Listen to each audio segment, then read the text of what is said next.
tal? ¿Cómo están? Buenas noches, el placer de compartir con todos ustedes otra edición de Puntos de Vista a través de C9N, hoy jueves 25 de octubre del año 2018. Comenzamos echando un vistazo a cómo se va a comportar el tiempo en las próximas horas, también en los próximos días. Ya tenemos el dato extendido desde la Dirección de Meteorología. Presten mucha atención porque Meteorología anuncia inestabilidad para los próximos días. Estamos pasando por una serie de días muy inestables. La mínima para hoy, es decir, vamos a ir cerrando la jornada con una temperatura de 20, la sensación térmica actualmente es de 24 grados, la temperatura actual 25, la humedad del 87%, bastante alta la humedad. La visibilidad es de 12 kilómetros, está reducida por bruma, la intensidad del viento es de 9 kilómetros, la dirección del viento este a suroeste. Veamos lo que nos indica meteorología para las próximas horas. Ya tenemos el extendido para compartir con ustedes para el día viernes. Arrancamos mañana la jornada con una mínima de 20 y vamos cerrando con una máxima de 29 grados. Jornada calurosa, pero va a continuar la lluvia, es lo que al menos indica meteorología. Estamos hablando de una probabilidad superior al 50%. Para el día sábado también temperatura calurosa y el domingo con las mismas características. Vamos a establecer comunicación con Mariela, mejor dicho, con Alejandra Pereira. Alejandra se encuentra en exteriores. Atención, porque esta vez las medidas de protesta se trasladan hasta la frente de la casa del ministro de Obras Públicas, o mejor dicho, el ex titular de la cartera de Obras Públicas. Estamos hablando de Ramón Jiménez Gaona. Ahí tenemos las imágenes, ahí ya se encuentra Alejandra Pereira hace un tiempo, nos va a comentar los detalles y sobre todo esto si va a significar una seguidilla de manifestaciones, atendiendo que el reclamo principalmente es por la situación que se da en zona de obras del Metrobús, tramo 2 y 3, específicamente las ciudades que afectan Fernando de la Mora y San Lorenzo. Alejandra, ¿cómo estás? Buenas noches. Buenas noches, Diego. Un saludo para vos y para todos los televidentes. Y ya nos encontramos sobre la calle Doctor Bernardino Caballero, casi Austria, del barrio Herrera. Este es el panorama, así como estabas observando ya, de la casa del exministro del MOPC, Ramón Jiménez Gaona. En esta oportunidad ya las personas afectadas justamente por las obras del Metrobús se concentraron aquí frente a la vivienda, tirando justamente papel higiénico, huevos, inclusive podés observar que encendieron velas. Vamos a consultar con uno de los afectados, justamente un comerciante también de la zona, para que nos explique un poquitito este simbolismo de las velas y por qué ustedes están aquí hoy. Sí, muy buenas noches. Las 200 velas prendidas simbólicamente por los más de 200 comercios cerrados que nos ha dado hasta ahora esta obra, ¿verdad? Y también con eso más de 1.500 desempleados. Eso es el simbolismo de la vela. Y hoy vinimos a la casa del exministro Jiménez Gaona para pedir que pague también su responsabilidad, porque él es el gran padre de esta obra, ¿verdad? Y nunca nos hizo caso, se le avisó todo lo que iba a suceder. Y aquí así estamos hoy día, ¿verdad? En una incertidumbre total en la zona de obra, no podemos trabajar, los que estamos todavía ahí quedando y necesitamos trabajar. Eso es lo que estamos pidiendo al nuevo gobierno para que pueda rehabilitarse la avenida para poder trabajar. ¿Cuánto que vos te encontrás justamente en esa zona?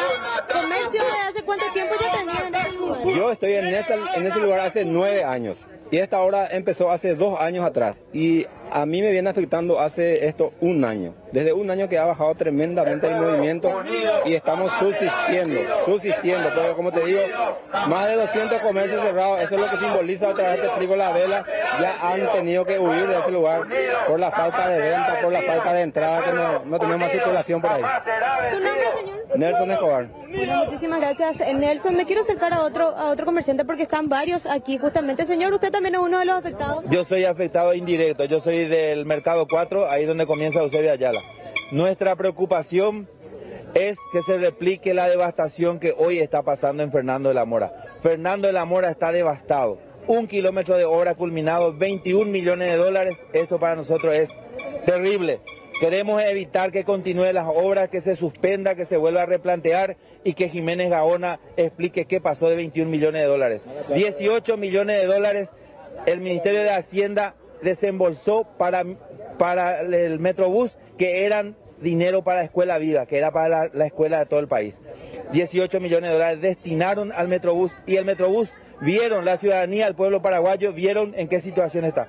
1 kilómetro de obra, 21 millones de dólares, y 18 millones de dólares de Escuela Viva. El Ministerio de Hacienda desembolsó para el Metrobús. ¿Y qué está pasando en la escuela a nivel país? Están cayendo, y el Metrobús está en la situación que está. Queremos evitar que continúe el Metrobús, porque queremos evitar que se devaste también Asunción, porque Asunción es Eusebio Ayala, Petirosi y el microcentro de Asunción. Eso es lo que venimos a acompañarle acá como afectado en directo. Hoy somos afectados en directo porque a causa de estas obras no entran colectivos, no entran gente, no vendemos más nada en el mercado. Imagínense, si llegan a devastar todo Eusebio Ayala, el mercado 4 va a morir. Y esa es nuestra preocupación. ¿Van a seguir realizando este tipo de manifestaciones? Y vamos a visitarle, hasta el ministro actual, vamos a visitarle con el escrache si nos toma una postura fija y una postura conveniente a favor de la ciudadanía. Porque así como están siendo tibios todas las autoridades. ¿Por qué están siendo tibios todas las autoridades? Porque no toman la decisión que corresponde. Porque hoy estamos con una incertidumbre enorme, no sabemos si continúa el Metrobús o no continúa, pero lo que está pasando en Fernando de la Mora es terrible. 200 negocios cerrados, más de 1.500 desempleados. Esas velas que estaban prendidas ahí, que cuando llegaron ya se apagó, significaba una vela por cada negocio. Nuestra preocupación, más de 200 velas nosotros pusimos ahí. Y te reitero, 200 negocios cerrados, 1.500 desempleados, y hoy el mercado 4 no tiene clientes y somos afectados indirectos. Y los afectados directos, fíjense Fernando de la Mora en qué situación está devastado. Fernando de la Mora, y ponerle alrededor de 5 a 10 cuadras de Eusebio Ayala, todo está muerto. ¿Por qué? Porque no sale ni entra vehículo, y cuando llueve se inunda. Queremos evitar una obra improvisada, así como están llevando adelante el Metrobús. Así que el replanteo, la suspensión del Metrobús, y que devuelva a la Motangil los 21 millones que robaron, y que expliquen por qué destinaron 18 millones de dólares de aulas vivas para el Metrobús. Esa es ¿A qué hora van a permanecer? hasta dentro de media hora más, pero vamos a planear ya para todos los días, para diferentes autoridades que hoy están responsables por el Metrobús. ¿Tu nombre, señor? Leonardo Ojeda, del Mercado 4. Muchísimas gracias, don Leonardo. Bueno, acá escuchaste también, Diego, ya prácticamente para terminar todo este scratch que inició aproximadamente a las 7 de la tarde. Están ya lanzando los últimos papeles, por decirlo de alguna forma, ya para culminar esta serie de scratches, dicen los manifestantes, que va a continuar hasta llegar al ministro actual de Obras Públicas. Sí. Hay gente del Mercado 4 también, Alejandra, que indirectamente está afectada porque ya no ingresan buses ahí, y también hay que tener en cuenta que ya se acerca fin de año y nos decían que, bueno, esta solución, quieren una solución pronta ya ante este conflicto que ya lleva varios años. Totalmente, Ale. Sobre todo porque el reclamo es bastante justo. Ahora, creo que lo vi ahí al ingeniero Pankov. Sí, sería interesante acercarle la siguiente consulta, Alejandra, porque hoy vimos, por ejemplo, mucha gente en zona de obras, pero mucha gente que en realidad no hacía trabajo, porque lo que se pretende ahora es cambiar el esquema, es decir, decirle un adiós prácticamente al Metrobús, pero convertir la zona en un tránsito rápido, es decir, convertir esa zona y transformarlo para que se convierta en una zona rápida. Pero están presentes los funcionarios de esta empresa, Motangil, tengo entendido, pero que al final no están realizando los trabajos que lo que se pretende es que se normalice el tránsito. Es decir, y esa consulta quería que le traslade el ingeniero Pankov. ¿Y cómo ven ellos ahora? La presencia de los empleados de esta empresa, pero al final nadie trabaja.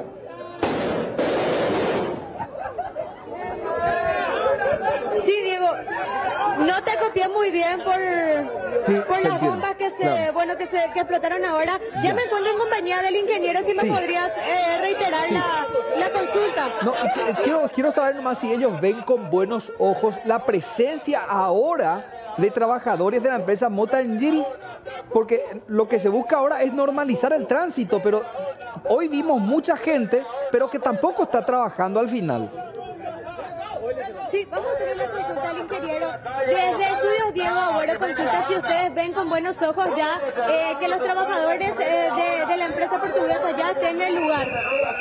No, eso es una farsa. Mostramos hoy, se hizo viral un video donde ellos estaban haciendo una limpieza ahí ellos no están trabajando. Por eso es lo que es una pérdida de tiempo. Esa empresa tiene que ser sancionada, tiene que ser expulsada del Paraguay.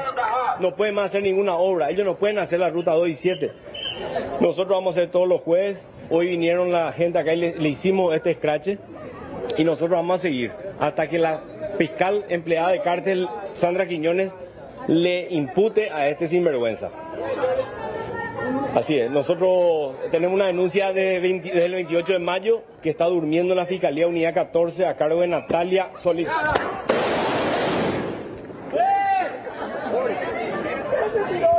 ¿Este me envió? ¿Quién es lo que tira ahí?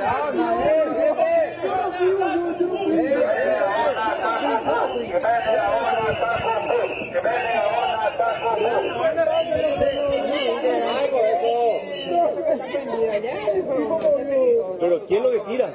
No, acá estaba lo que ya se perdió. Se cayeron unos cuantos por lo visto. Diego, ¿me escuchás? Te estamos escuchando, estamos escuchando y estamos viendo también lo que ocurre, Alejandra. Porque, a ver... Sí, tiraron muy cerca de nosotros realmente ya esa última bomba. Eso es lo que hay que tratar de evitar, ¿no? Cuando una lucha, una manifestación puede incluso perder el norte, cuando se utiliza los mecanismos violentos, sobre todo eso, porque el reclamo es justo, estamos hablando de un reclamo justo, hay muchos frentistas que están dañados hace mucho tiempo, sobre todo están con perjuicios económicos cuantiosos, estamos hablando de locales comerciales que han cerrado, estamos hablando de más de 1000 empleados que han perdido su trabajo, es decir, el reclamo es justo, enhorabuena que la gente salga, se manifieste, sin embargo, importante es no perder el objetivo.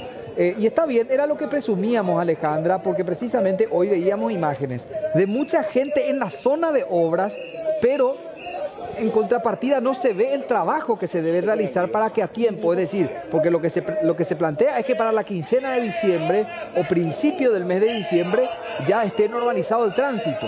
Pero a este ritmo en el que estamos yendo, a este ritmo en el que vamos, prácticamente no va a operar para el mes de diciembre y probablemente van a pasar muchos meses nuevamente para que se normalice el tránsito en zona de obras, que es el tramo más afectado, en este caso calle Última, hasta la zona de un poquito antes del campus de la Universidad Nacional.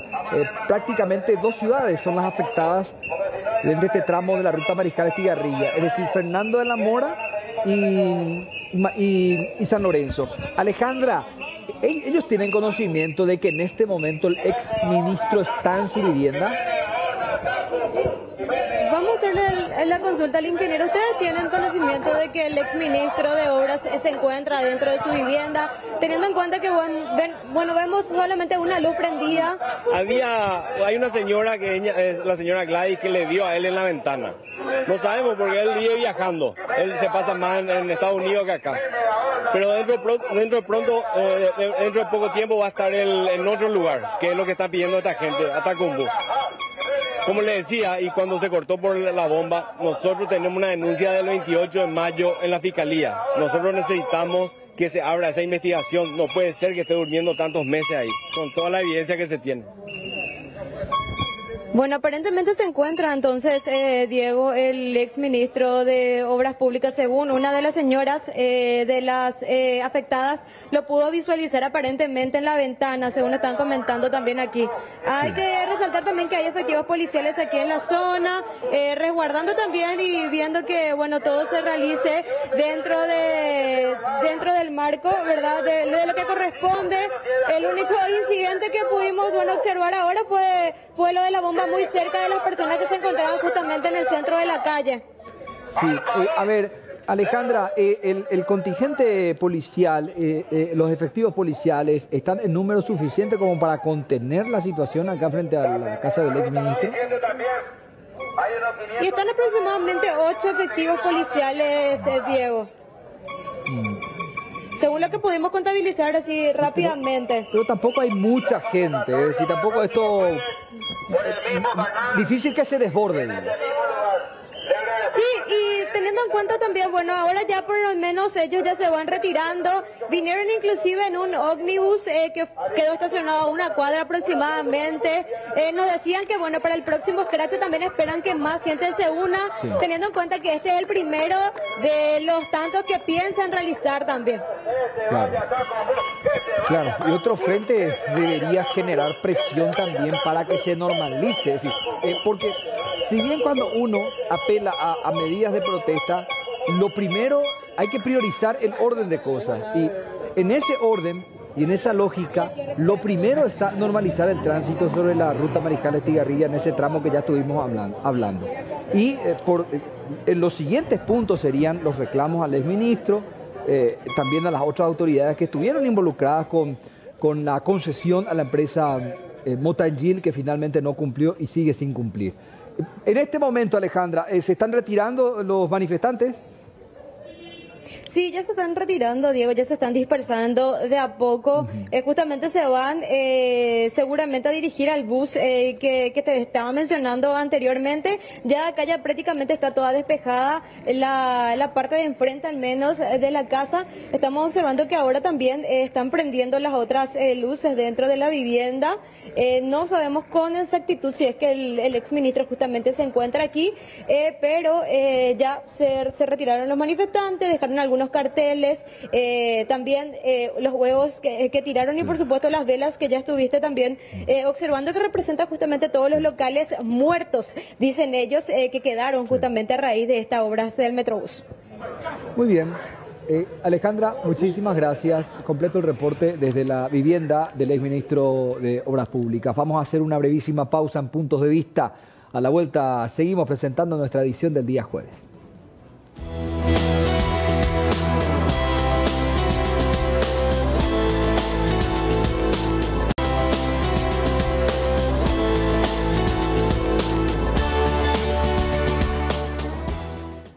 ¿Qué tal? ¿Cómo están? Buenas noches nuevamente. Estamos presentando nuestra edición de Puntos de Vista, edición del día jueves 25 de octubre del año 2018. Hoy vamos a hablar de un tema sumamente interesante y sobre todo porque muchas veces escuchamos, lo conocemos. Les voy a decir cómo podríamos conceptualizar esta cuestión. Lo conocemos de vista, pero muy poco sabemos a profundidad. Y para tal efecto hemos invitado al doctor Héctor Franco para hablar sobre esta cuestión, la poliomielitis. Doctor, ¿cómo estás? Buenas noches. Buenas noches. Gracias por venir a visitarnos. Gracias a vos, Diego. En realidad mi nombre es Héctor Castro, ¿verdad? Porque si no, mi familia también se molesta un poco. Está bien, doctor. Entonces, bueno, de paso también les tiramos la oreja a la gente que me puso mal. No, está bien. Ahí ya cambiamos también. Eso ocurre. No, está bien. Héctor Castro. Le agradezco la invitación y sobre todo en el tema y la forma que encaraste en relación a qué sabemos de poliomielitis. Sí. Sabemos desde lo que la imagen nos vuelve a la retina de los niños con parálisis en miembros inferiores, con deformidades en los miembros inferiores, que necesitan de muletas o de silla de ruedas para movilizarse. Estamos hablando de secuelas que pueden ser invalidantes, irrecuperables y que le destina a un niño desde los pocos años de vida, estamos hablando menos de 5 años de vida, ya tener esa dificultad por el resto de su vida.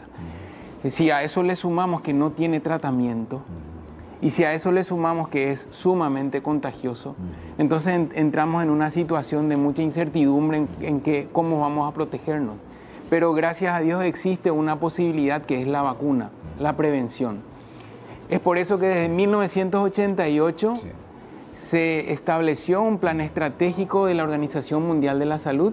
Para tener una idea, desde 1988 se estimaban que existían 350.000 parálisis infantiles al año y se estableció por eso el plan estratégico con vacunas a través de los programas ampliados de inmunización y se redujo en un 99% y en el 2016 podemos hablar que se redujo en esa cifra porque se notificaron 37 casos en el mundo en lo que va del 2016.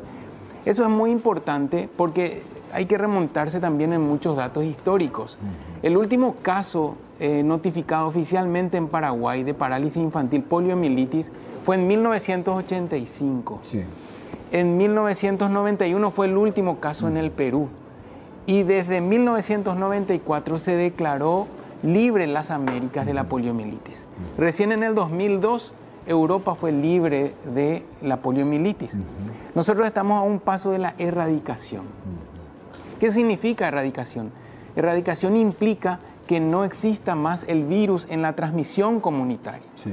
O sea, si nosotros estamos hablando de que en las Américas no existe ya poliomielitis, en Europa tampoco. Sin embargo, tenemos que advertir que hay países endémicos de poliomielitis como Afganistán, Pakistán, Nigeria.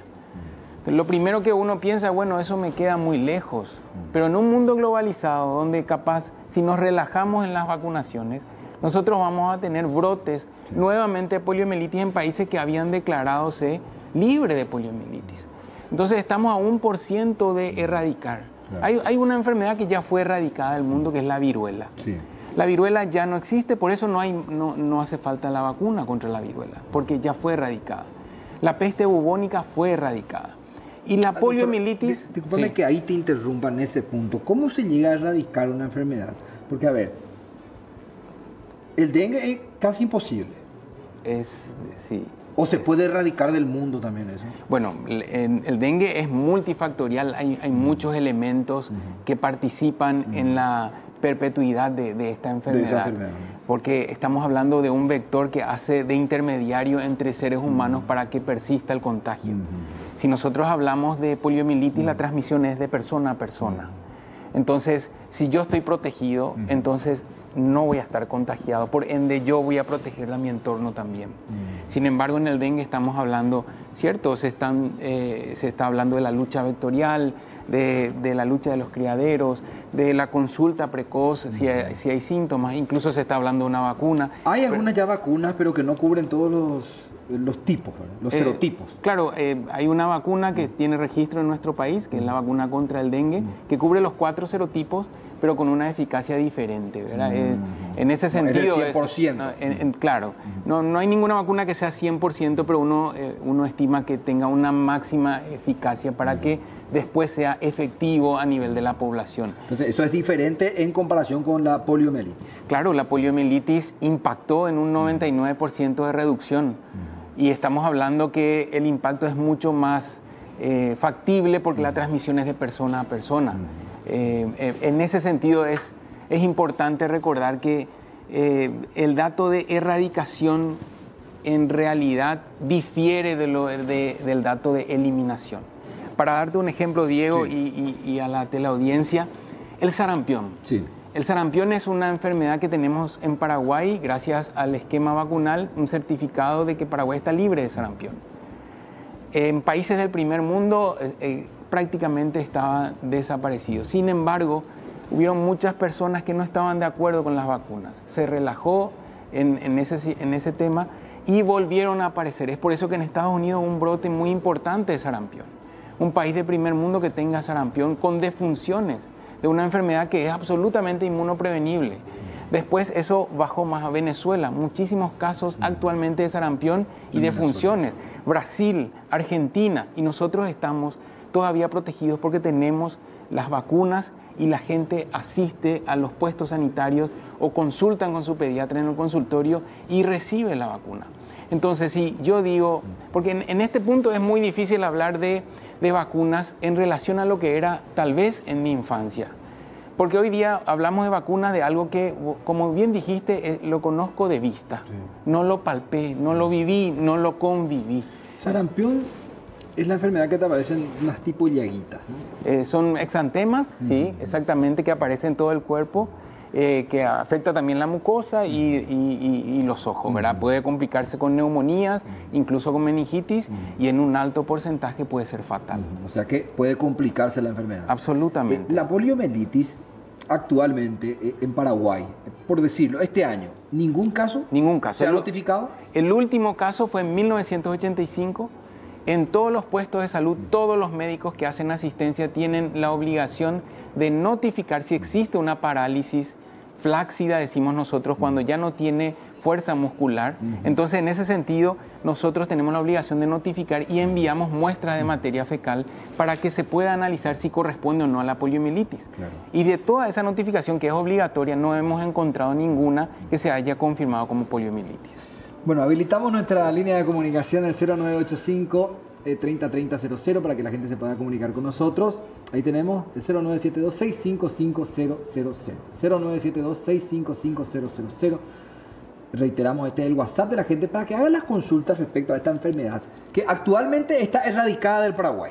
Claro. En el mundo, dabas alguna cifra, 37 me decía. 37 doctor. Datos de la Organización Mundial de la Salud.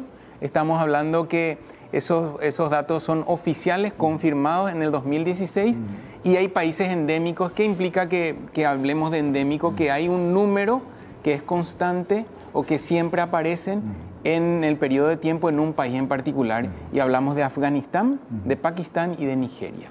Entonces no podemos relajarnos porque existen todavía casos de polio salvaje. Claro. Entonces, y sobre todo cuando hablas de la globalización y el constante intercambio que existe en el mundo, uno fácilmente viaja a esos países. Tal cual. Entonces esa situación sí pone en riesgo en realidad. Sí. ¿Y por qué en estos países persiste la enfermedad? Y justamente por la estrategia de vacunación, porque nosotros estamos hablando, es importante recordar que la poliomielitis se transmite por la ruta fecal oral. ¿Eso qué implica? Que un paciente o una persona que tenga poliomielitis elimina por la materia fecal gran cantidad de virus que puede extenderse por más de 3 semanas esa eliminación. Si no hay un correcto lavado de manos, si no hay una correcta manipulación de alimentos, si el agua no está bien potable, entonces la transmisión es mucho más frecuente. Y si le sumamos a eso que la tasa de vacunación, o sea, la cantidad de personas en un territorio no está suficientemente vacunada, obviamente la circulación va a ser sostenida y van a haber casos de poliomielitis. Y da la impresión, doctor, que esa circulación también se puede dar en condiciones de mucha precariedad, por ejemplo. Absolutamente. Cuando hablamos todavía de sanitarios que se usaban anteriormente, pero muy tierra adentro, que no se compara con lo que actualmente existe. Absolutamente. Eso tiene mucha relación justamente por la forma de transmisión. Nosotros siempre tendríamos que primero identificar el agente causal, posteriormente cómo identificar la forma de transmisión, y si hay alguna forma de prevención. Y en ese sentido es absolutamente cierto lo que decís en cuanto a la precariedad de las condiciones básicas de vida. Y otra vez hablamos de las vacunas, que son sumamente importantes. La vacuna de poliomielitis, contra la poliomielitis, ¿está dentro del esquema de vacunación del Ministerio de Salud? Sí. Paraguay forma parte del Plan Estratégico de Erradicación de la Poliomielitis. A través del Programa Ampliado de Inmunizaciones, en el sector público, estas vacunas son gratuitas. La primera dosis se aplica a los 2 meses de edad, es una vacuna intramuscular en la primera dosis, y posteriormente a los 4 meses, 6 meses, 18 meses y 4 a 6 años, o sea, antes del ingreso escolar, las vacunas son vía orales, las gotitas que seguramente recordarás en los afiches de promoción de la inmunización. El plan estratégico es ir cambiando en forma secuencial a que la primera dosis, que es esta intramuscular, sea en todas las edades, por la siguiente razón: la vacuna intramuscular que se aplica a los 2 meses es una vacuna inactivada, que es imposible que produzca la enfermedad. Entonces eso se está tratando de que abarque cada vez más edades y de esa forma se llegue a completar la dosis de la inactivada que se aplica a los 2 meses en todas las edades. Vuelvo a repetir porque es muy importante. Claro. A los 2 meses la primera dosis, a los 4, a los 6 meses, posteriormente a los 18 meses y antes del ingreso escolar, 4 a 6 años. Perfecto. Vamos a hacer una brevísima pausa. A la vuelta seguimos hablando con el doctor Héctor Castro. Ya venimos.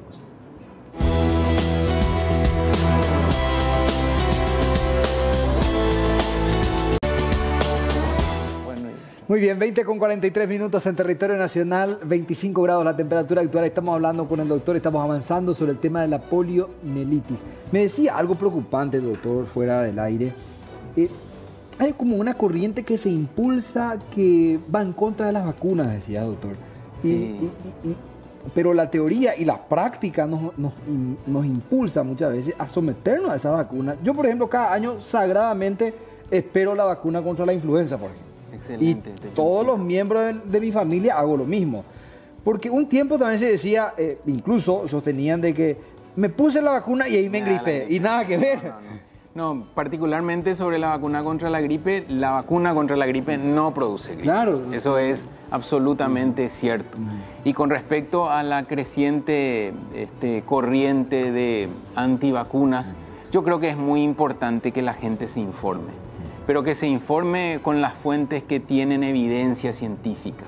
Si nosotros entramos a buscar en internet algo referente a las vacunas, obviamente vamos a encontrar personas que tienen una opinión particular o una percepción, pero si hablamos nosotros con médicos o con científicos que hablan del impacto positivo que produce la vacuna, hoy día podemos decir que ya no tenemos, por ejemplo, difteria en nuestro país, que en el 2002 hubo un gran brote. Nosotros en este momento... Similar al cólera. No, difteria es una afectación de las vías aéreas superiores que produce una faringitis con una membrana, un exudado que produce obstrucción respiratoria y después cardiotoxicidad y muerte. Y esa enfermedad es prevenible por vacunas y nosotros tuvimos un brote en inicios de la década del 2000, que hoy día nosotros, gracias a Dios, no lo estamos teniendo y gracias a la aplicación de las vacunas. El sarampión que no estamos teniendo en nuestro país. Así también el Haemophilus influenza tipo B, que es una causa de meningitis, no lo estamos teniendo, tenemos por otro germen y vamos avanzando. Pero ¿qué es lo que pasa? Por ejemplo, el sarampión, que estábamos comentando que volvió a aparecer en países del primer mundo, porque justamente muchas personas decidieron no aplicarse las vacunas.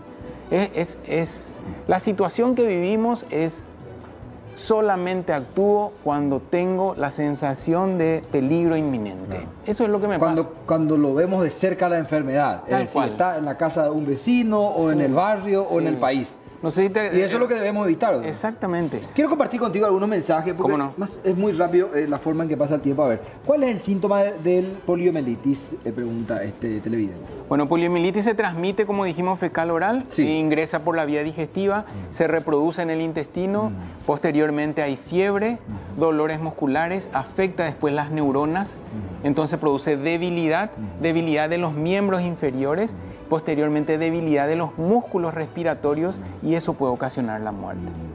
O sea, en cuestión de horas puede producirse esto. ¿En cuál de los grupos de edad son más vulnerables? Los menores de 5 años. Hay un gran porcentaje que puede no tener síntomas, es verdad, pero 1 de cada 200 personas infectadas por poliomielitis puede tener parálisis infantil, o sea, parálisis en miembros inferiores y que se ve más en menores de 5 años. Y alrededor del 10% puede tener parálisis en músculos respiratorios y muerte. O sea, estamos hablando de una enfermedad que puede llevar a la muerte y si no lleva a la muerte puede desencadenar secuelas irreparables. Buenas noches, interesante el tema. ¿Cómo se contagia esta enfermedad? Ya lo decíamos, cuando hay contacto cuando no hay buena limpieza, buen aseo. Correcto. Ahora, doctor, ¿cómo estamos a nivel vacunación en el país? Bueno, creo que hablar de datos es compartir el mérito o compartir la responsabilidad de no haber alcanzado un objetivo. Si nosotros hablamos particularmente de vacunas, si Diego no va a un puesto de salud con su carnet de vacunas, Diego no va a recibir necesariamente la vacuna. Eso puede ocurrir. Es cierto, nuestra población dice recorran casa por casa. ¿Qué es lo que pasó con la estrategia de la vacuna contra VPH, con HPV? Iban hasta a los adolescentes en los colegios y hubieron personas que no estaban de acuerdo. Entonces decidieron no vacunarlas a sus hijos. Entonces por eso hablo de una responsabilidad compartida. Totalmente. Si se pierde el carnet de vacunas, es una responsabilidad del padre, de la madre, de la familia. El carnet de vacunas es tan importante como la cédula de identidad. Hoy día sabemos nosotros que para obtener una visa o para llegar a un país nos piden un carnet de vacunas donde esté certificado la vacunación contra la fiebre amarilla, la vacunación contra el sarampión, incluso la vacunación contra la gripe o contra meningococo, que es uno de los gérmenes que produce meningitis. Entonces, si yo llego a un país y no tengo eso, no me van a dejar entrar. Entonces, eso es compulsivo, claro que es. ¿Por qué razón? Porque protege su población. Porque eso sucedió en Estados Unidos, uno de los brotes fue en Disneylandia, el brote de sarampión. Y a partir de ahí se empezaron a chequear todos los carnets de vacunas. Entonces, hoy día decimos, ¿cómo podemos hacer para trabajar en la conciencia? Tenemos que obligar necesariamente, pero es una cuestión de conciencia y de responsabilidad. Lo más difícil es, en una persona sana, mantenerlo sano. ¿Por qué? Porque no siente peligro. Entonces, hablar de alimentación, de buenas costumbres, de salud y de hábitos, y hablar en ese sentido de vacunas. Estamos diciendo que, como el agua potable, las vacunas son las dos intervenciones que mayor impacto positivo produjo en la salud pública. ¿Qué es lo que nos falta entonces para describir? Nos faltaría convicción, nos faltaría ver un niño enfermo para creer en la vacuna, nos faltaría otra vez sentir que la fiebre amarilla produce un brote y abarrotar los centros vacunatorios. No sé si te acordás que eso sucedió en el 2008 aquí en nuestro país. Hubo un brote de fiebre amarilla. Sí, recuerdo. Todo el mundo iba a los vacunatorios. Hubo casos de fallecidos, zona de San Lorenzo, Luque. Exacto. Sí, exacto. Laurel T. A ver, doctor, a la vuelta vamos a hablar de eso. La gente, ¿cómo puede decir? Si uno no tiene, porque generalmente en este país nadie maneja su libreta de vacunación. ¿Cómo puede hacer? ¿Hay alguna herramienta tecnológica? Entra en internet, puede saber cuántas vacunas tiene que ponerse al año, cuáles son las que debe tener. Vamos a hacer una brevísima pausa y a la vuelta hablamos con eso, o al menos de eso, con el doctor Héctor Castro. Ya venimos.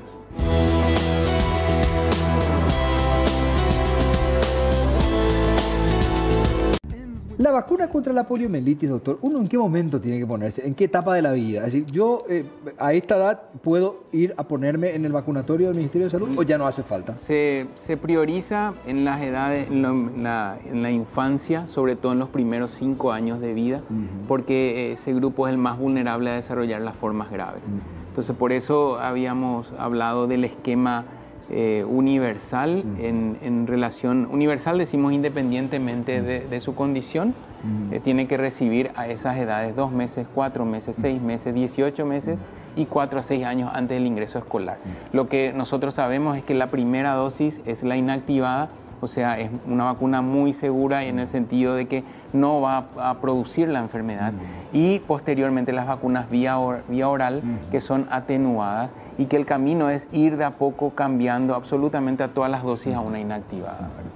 Doctor, gracias por todos estos datos, por estos conceptos, y te esperamos nuevamente por aquí. Gracias a vos, Diego. Muy amable, doctor. Gracias, Héctor Castro, hablándonos sobre la poliomielitis y la lucha contra esta enfermedad. Cerramos nuestra edición de Puntos de Vista. Ya llega pegadito el recuento de las noticias a través de 0EN. Muchas gracias.